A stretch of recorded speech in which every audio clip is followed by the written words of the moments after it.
These people think they're safe. In coffee houses, at the library, in comfy bookstore cafes, they're all surfing the cloud. Wi-Fi hotspots allow everyone to connect to the net. We do it all the time without even realizing that all of our data is just floating around as we surf.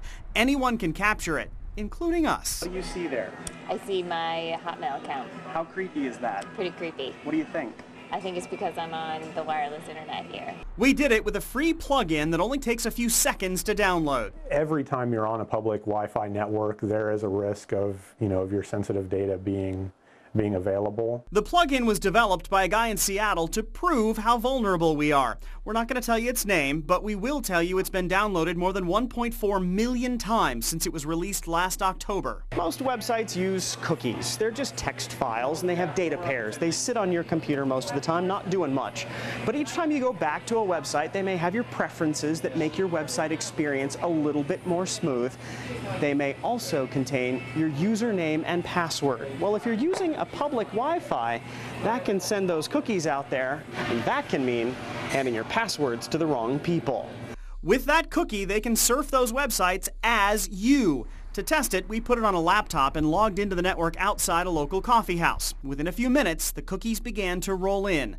NBC4 producer Allison Wenger was on the same network. We caught her Amazon account. Looks like she wants some movies and scrapbook supplies. We were also able to get into her Yahoo account.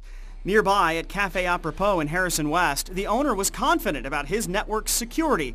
Then, with the same free software, we showed him his own Yahoo Mail. Now you have access to all of my information, and that's pretty scary. Anyone can do the same thing on any public Wi-Fi network. I did not know it was that easy, but that's why I don't buy anything or go on to anything besides. You can protect yourself by being cautious. When you're on a public Wi-Fi network, don't do your online banking or check your credit card accounts or order anything from an insecure site.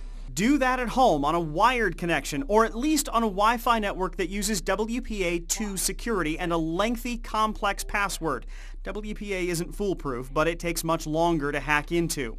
Make sure that the sites you're surfing either show the lock icon on your browser or have an address that begins with HTTPS. The S means it's secure.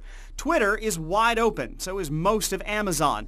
You can change your Facebook account settings to HTTPS, but it doesn't always work for the entire site. If you want absolute security, you can use what's called a VPN service, which encrypts all of your traffic to and from an endpoint that you trust.